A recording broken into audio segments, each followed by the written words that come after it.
So hello everyone, welcome to the Pahadi Talim Foundation, a dedicated YouTube channel for civil service aspirant. So आज से हम शुरू करने जा रहे हैं आपकी इंडियन पॉलिटिक्स के ऊपर लेक्चर सीरीज। और ये लेक्चर सीरीज जो रहेगी आपकी MCQ बेस्ड रहेगी। और इस वीडियो लेक्चर में हम आपके साथ मोस्ट एक्सपेक्टेड MCQs डिस्कस करेंगे जो कि आपके जितने भी कम्पिटिटिव एग्जाम हैं उन सब के लिए बहुत ज्यादा इंपॉर्टेंट रहेंगे। सो जितने भी नए व्यूवर्स हमारे चैनल पे विजिट करें वो हमारे चैनल को सब्सक्राइब कर दें और बेल आइकन को प्रेस करें ताकि नेक्स्ट वीडियो लेक्चर की नोटिफिकेशन आपके पास पहुंच सके। और ये जितने भी क्वेश्चंस हैं इनके हम in context with the current situation, जो करंट सिचुएशन है और जो करंट अफेयर्स हैं उसके अकॉर्डिंग आपके साथ ये डिस्कस करेंगे। सो विदाउट वेस्टिंग टाइम हम अपना पहला क्वेश्चन स्टार्ट करें। सो क्वेश्चन नंबर फर्स्ट आपकी स्क्रीन पे रहेगा, what is the minimum age. एक मिनिमम एज होती है that is required to become the vice president of India. जो वाइस प्रेसिडेंट ऑफ इंडिया होता है उसके लिए जो मिनिमम एज, कम अज कम जो एज होती है वाइस प्रेसिडेंट बनने के लिए वो कितनी होती है। ऑप्शन ए रहेगा क्या 30 ईयर होती है, ऑप्शन बी रहेगा 35 ईयर होती है, option C 40 year and option D 37 year. So अगर हम इस क्वेश्चन की बात करें, इस क्वेश्चन का आंसर रहेगा option B that is 35 year. ठीक है, 35 ईयर रहती है। कोई भी अगर वाइस प्रेसिडेंट ऑफ इंडिया बनेगा उसके लिए मिनिमम मिनिमम क्वालिफिकेशन एज जो है, एलिजिबिलिटी जो क्राइटेरिया जो एज है वो 35 साल है। 35 साल से कम नहीं होना चाहिए, उससे जो ऊपर होगा वही वाइस प्रेसिडेंट ऑफ इंडिया उसको हम मानते हैं। ठीक है जी, अब ये हो गया। अब करंट सिचुएशन में देखेंगे हमारा जो वाइस प्रेसिडेंट है, अभी के वाइस प्रेसिडेंट है, उनका क्या नाम है। उनका नाम है सीपी, याद रखेंगे, सीपी राधाकृष्णन, याद रखेंगे सीपी राधा कृष्ण, सीपी राधा कृष्णन है। अब अगर हम वाइस प्रेसिडेंट की बात करें तो वाइस प्रेसिडेंट की क्वालिफिकेशन में 35 ईयर ऑफ एज होनी चाहिए। एक चीज ये आपको पता होनी चाहिए। दूसरा ये है कि he should be qualified for election as a member of Rajya Sabha. So वो मेंबर ऑफ राज्यसभा के जो है वो होने चाहिए। उसके बाद इनकी जो ऑथ होती है, मतलब ऑथ बोलते हैं जब इनकी वो ऑथ ली जाती है, कसम ली जाती है, तो वो आर्टिकल 69 के अंतर्गत ली जाती है। याद रखेंगे, ये क्वेश्चन भी बहुत ज्यादा इंपॉर्टेंट होता है। सो ही कैन होल्ड ऑफिस, जो वाइस प्रेसिडेंट होते हैं वो 5 ईयर अपना जो है कार्यकाल लेते हैं। मतलब 5 साल के लिए जो हमारे इंडिया में वाइस प्रेसिडेंट रहते हैं वो रहता है। ठीक है जी। सो अगर हम पहले वाइस प्रेसिडेंट की बात करें तो वो कौन थे, first vice president of India, तो वो थे doctor S Radhakrishnan. Doctor S Radha Krishnan थे। वो भी बहुत ज्यादा इंपॉर्टेंट है। ठीक है, वो 1952 से लेके आई थिंक 1962 तक रहे हैं। ठीक है, तो ये क्वेश्चन भी आपके एग्जामिनेशन पॉइंट ऑफ व्यू से बहुत ज्यादा इंपॉर्टेंट है। तो वाइस प्रेसिडेंट को हम क्या कहते हैं, इन्होंने एक और he is a chairman of, he is a chairman of, ये होते हैं चेयरमैन होता है ex officio chairman of Rajya Sabha. Rajya Sabha के जो वाइस प्रेसिडेंट होते हैं वो एक्स ऑफिशियो चेयरमैन भी होते हैं। तो ये क्वेश्चन भी आपको एग्जामिनेशन पॉइंट ऑफ व्यू से बहुत ज्यादा इंपॉर्टेंट है, तो आपके एग्जामिनेशन में आने के चांसेस है। चलते हैं हम नेक्स्ट क्वेश्चन की तरफ। नेक्स्ट क्वेश्चन आपकी स्क्रीन पे रहेगा, which of the following writ, एक टर्म होती है writ of the high court और सुप्रीम कोर्ट। रीट चाहे वो सुप्रीम कोर्ट की हो चाहे वो हाई कोर्ट की हो, is issued to the restrain a person from holding a public office which he is not entitled. ठीक है, which he is not entitled, वो कौन सी होती है। मतलब कोई ऐसा बंदा जिस ऑफिस में उसको नहीं होना चाहिए वो उस ऑफिस में हो। मतलब पर्सन होल्डिंग ऑफिस विदाउट, मतलब एक बंदा, मैं बोल रहा हूँ वो SHO है, वो जाके DSP का जो है वो पोस्ट संभाल ले, तो वो टेक्निकली उसको नहीं कर सकता। मतलब जिस ऑफिस में हो वो उसी को होल्ड करे। अगर मतलब डेजिग्नेशन उसकी SHO है, वो DC का काम नहीं कर सकता। तो अगर वो कोई करता हुआ आपको मिले या ऐसी कुछ और भी सिचुएशंस होती हैं तो उस टाइम कौन सी रिट लगी जाती है। तो रिट के ऊपर काफी सारे क्वेश्चन आते हैं हमारे एग्जामिनेशन में। ठीक है जी, तो रिट हमारे पास आती है, तो क्या वो हमारे पास सेटुराई है, मेंडेसमस है, प्रोहिबिशन है, या ऑप्शन डी क्यूवेरेंटो है। सो अगर हम इस क्वेश्चन की बात करें, इस क्वेश्चन का आंसर रहेगा option D that is quo warranto. Quo warranto इसकी रिट रहती है। क्यूवेरेंटो क्या होता है, what is your authority, what is your authority, मतलब तुम्हारी क्या अथॉरिटी है। ठीक है जी। So to restrain a person from holding a public office to which he is not entitled, तो उसको हम क्या कहते हैं, क्वी वारंटो कहते हैं, याद रखेंगे। ठीक है जी। मतलब बाय व्हाट वारंट, मतलब कौन से, मतलब this writ is issue to inquire into the legality of a person और a public office if he restrain authority to act in office which he is not entitled. ठीक है जी। तो उसके लिए ये मतलब इसको स्टॉप किया जाता है कि तुम्हारी ये जगह नहीं है, तुम किसी और जगह के लिए हो। ठीक है जी। उसके बाद आ जाती है हमारे पास ये रिट, इसको भी समझा देता हूँ। सेटोराई का क्या मतलब होता है, तो to be certified, to be certified इसको बोलते हैं। तो इसमें क्या होता है, जो एक to quash a order already passed by a inferior court tribunal, मतलब एक कोर्स है को हाई, मतलब एक लगा हुआ, सॉरी दिस, हाई कोर्ट में केस लगा हुआ है। तो वो हाई कोर्ट का केस पोज, एक ए बंदा है एक बी बंदा है। ए ने लगाया था कोर्ट केस बी के खिलाफ हाई कोर्ट में, तो ये कोर्ट हाई कोर्ट में बी जो है वो केस जीत गया। अब क्या होता है सेटराई में, सेटराई जब रिट लगती है तो इसमें क्या होता है, मतलब ये बंदा अगर केस सपोज जीत गया है, अब ये केस इसका कैंसिल करके, अब ये कोर्ट, द हाई कोर्ट का ऑर्डर जो होगा वो कैंसिल होगा, अब ये कोर्ट सुप्रीम कोर्ट में ये वाला जो केस चला जाएगा। सो इसको कहते हैं to quash the order already pass by the inferior court tribunal और क्वाजी जुडिशियल, मतलब एक जगह से हमने केस जीत लिया, हम उस पर मुतमईन नहीं है, तो हम नेक्स्ट कोर्ट में उसके लिए अपनी अपील डाल सकते हैं, रिट कर सकते हैं, तो उसको लगाने के लिए सेटोराई लगाया जाता है। ठीक है जी। उसके बाद आ जाता है मेंडमस, ये भी याद रखें मेंडमस क्या होता है। सो मेंडमस का मतलब होता है वी कमांड, वी कमांड, याद रखेंगे, वी कमांड का मतलब होता है। तो इसमें क्या होता है मेंडमस में, to secure the performance of a public duty by lower court और ट्रिब्यूनल। ठीक है, याद रखेंगे क्या होगी मेंडमस में। ठीक है जी। तो ये आपके लिए रहेंगे। अब चलते हैं हम अपने नेक्स्ट क्वेश्चन की तरफ। क्वेश्चन नंबर 3 आपकी स्क्रीन पे रहेगा, बहुत इंपॉर्टेंट है, इसको मैं ऊपर स्क्रॉल कर लेता हूं। तो ये एक्स्ट्रा इन्फॉर्मेशन इतनी इंपॉर्टेंट है कि आपके जितने भी एग्जामिनेशन पॉइंट ऑफ व्यू से जो क्वेश्चन आएंगे वो कभी इनमें से जाएंगे नहीं। अब ये तो रिट 4 हैं, एक मुझे याद है कि सेटोराई, प्रोहिबिशन, मेंडेमस और क्यू वारंट। और प्रोहिबिशन का क्या होता है, the act of stopping something to prohibit in inferior court from the continue proceeding. मतलब अगर एक कोर्ट में प्रोसीडिंग चल रही है, मतलब हाई कोर्ट में चल रही है, हमें पसंद नहीं, हम सुप्रीम कोर्ट में जाके कर सकते हैं, तो उसको प्रोहिबिशन कहते हैं। ठीक है जी। तो ये हमारे पास 4 हैं, एक और होती है उसको बोलते हैं हिबस कॉर्पस, याद रखेंगे। अब नेक्स्ट है, NITI Aayog has been form to replace which of the following institute. मतलब नीति आयोग था जो, वो बना था किसको रिप्लेस करने के लिए, प्लानिंग कमीशन को, आईआरडीए, डिपार्टमेंट ऑफ टेलीकम्युनिकेशन या डिपार्टमेंट ऑफ इंफॉर्मेशन टेक्नोलॉजी। अब सबसे पहले तो नीति आयोग की फुल फॉर्म आपको पता होनी चाहिए।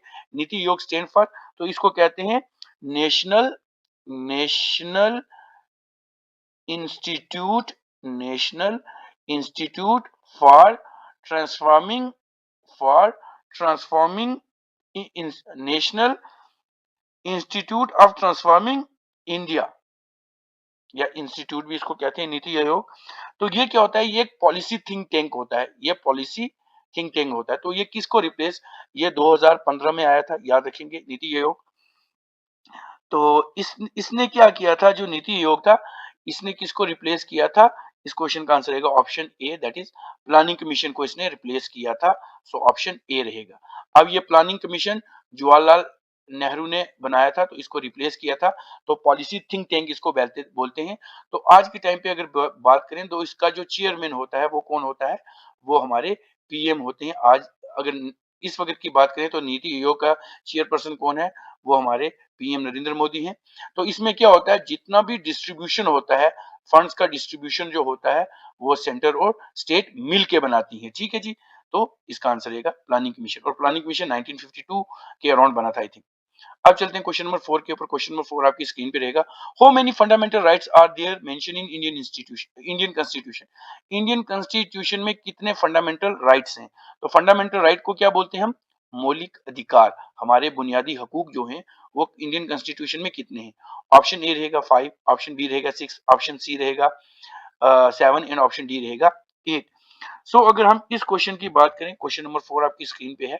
तो क्वेश्चन नंबर 4 की अगर हम बात करें, इसका आंसर रहेगा ऑप्शन बी, दैट इज 6 हमारे जो है फंडामेंटल राइट्स हैं। ठीक है, कितने हैं हमारे, 6 फंडामेंटल राइट हैं। अब आपको 6 पता भी होने चाहिए।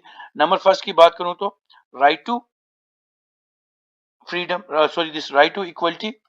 नंबर दूसरे की बात करें तो ये आ जाता है हमारा right to freedom, right to freedom. Number 3 की बात करेंगे तो हमारे पास आ जाएगा राइट अगेंस्ट एक्सप्लोटेशन। अगर हम मौलिक अधिकार जो हमारा 4 नंबर पे है, तो वो कौन सा? Right to freedom of religion. Number 5 की बात करेंगे तो ये हमारे पास आ जाता है कल्चरल एंड एजुकेशनल राइट। और नंबर 6 की बात करें तो राइट टू कॉन्स्टिट्यूशनल रेमेडीज, जिसमें ये रिट वगैरह आती है, ठीक है सारी। तो ये 6 के 6 आपको पता होने चाहिए। पहले 7 थे, कॉन्स्टिट्यूशन में 7 थे। राइट टू प्रॉपर्टी भी था, लेकिन ये क्या हो गया, ये कैंसिल हो गया है। राइट टू प्रॉपर्टी जो था हमारे इस मतलब फंडामेंटल राइट्स में से, तो ये जो राइट टू इक्वलिटी था ये खत्म हो चुका है। ये मोटे मोटे ऊपर है। अब इसके बीच जितने आर्टिकल्स हैं, मतलब राइट टू इक्वलिटी में अगर देखें तो 14 से लेके 18 तक आते हैं। ये सारे equality before law and equal protection of law, prohibition of discrimination, ये अलग अलग अलग आप सबको मैक्सिमम आते हैं। तो ये वैसे भी डिस्क्राइब किए हुए हैं।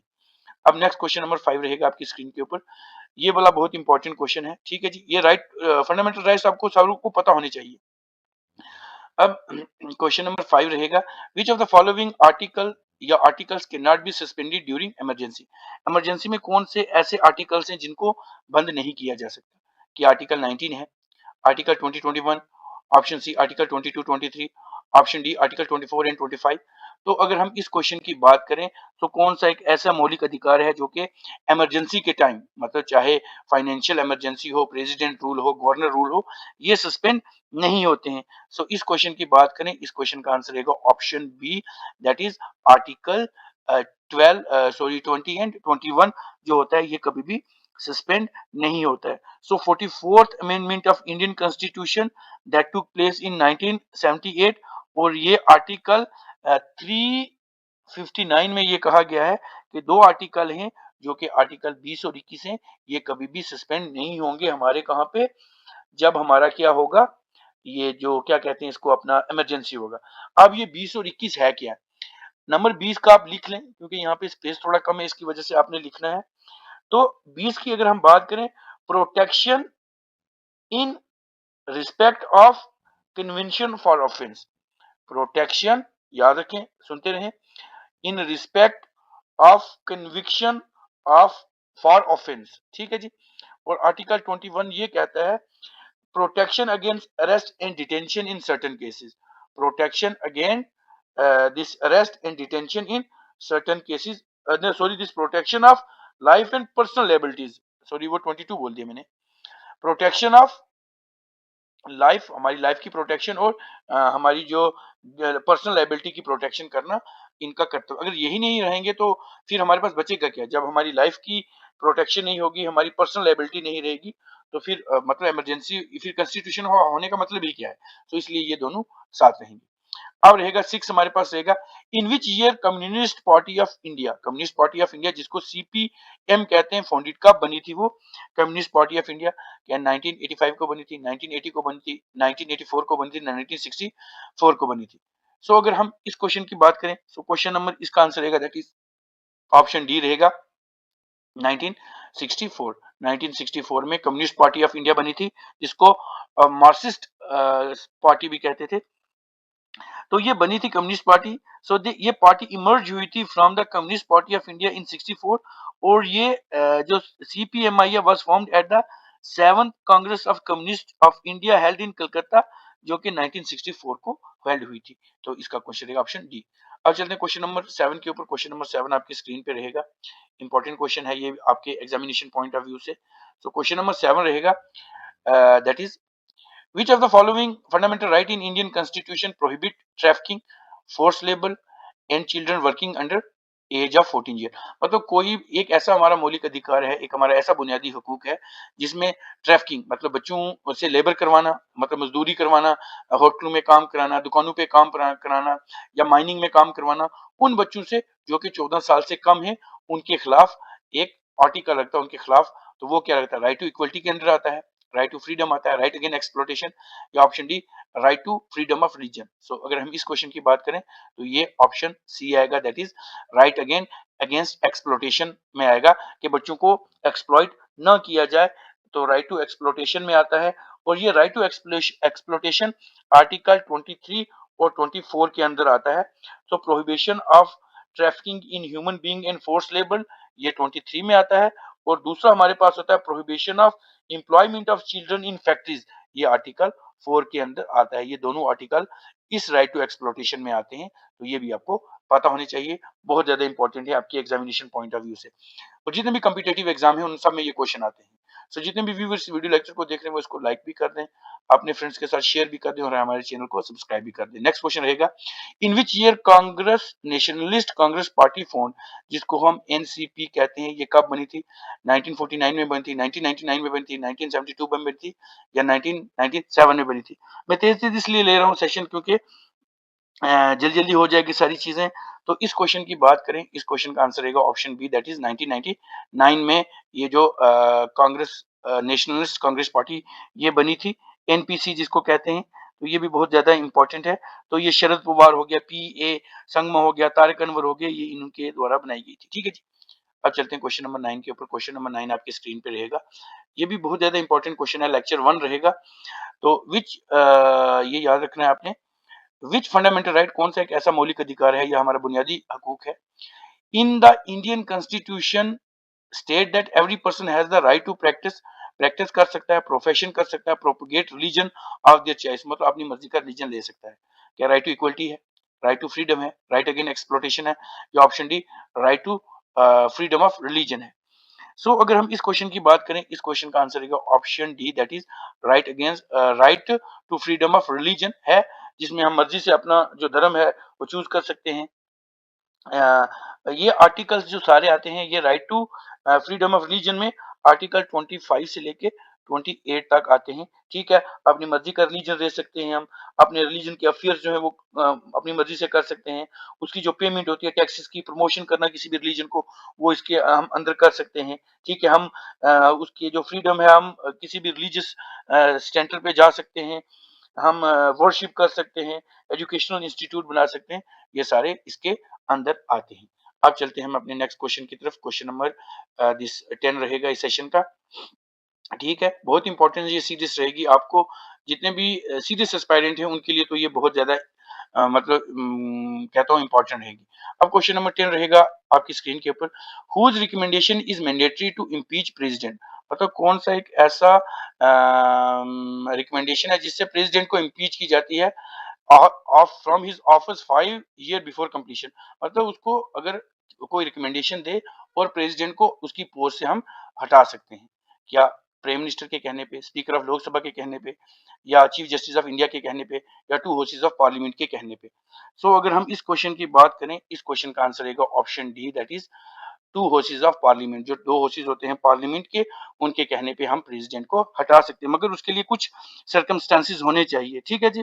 सो ये आर्टिकल 62, आर्टिकल 65 2 के अंतर्गत ये आता है। The personal to refer impeachment charge is contain in this resolution which moved after the at least 14 day notice in writing, जो कि 1/4 मेंबर होंगे वो करके देंगे तभी होगा ये। ठीक है जी, तो ये इसके अंतर्गत आता है। ठीक है, सो ये वीडियो लेक्चर ज्यादा लंबा हो चुका है, इसको इतना ही रखेंगे। नेक्स्ट वीडियो हम आगे नेक्स्ट क्वेश्चन डिस्कस करेंगे। तो ये वीडियो लेक्चर आपको कैसा लगा आप हमें कमेंट करके बता सकते हैं। इस वीडियो को ज्यादा से ज्यादा लाइक करें, अपने फ्रेंड्स के साथ शेयर करें और हमारे चैनल द पहाड़ी तालीम फाउंडेशन को सब्सक्राइब कर दें। मिलते हैं कल एक नए लेक्चर के साथ। Till then take care, goodbye. और किसी को अगर कोई डाउट होता है इसके रिलेटेड, अगर कोई भी डाउट होता है तो वो हमें कमेंट बॉक्स में जाके पूछ सकते हैं। ठीक है, तो आपकी डाउट हम कोशिश करेंगे कि ज्यादा से ज्यादा उनको क्लेरिफाई कर सकें, ताकि आपकी जो प्रिपरेशन है उसमें कोई भी रुकावट ना बने। सो आज के लिए इतना ही रहेगा, मिलते हैं कल एक नए लेक्चर के लिए। Till then take care, good bye.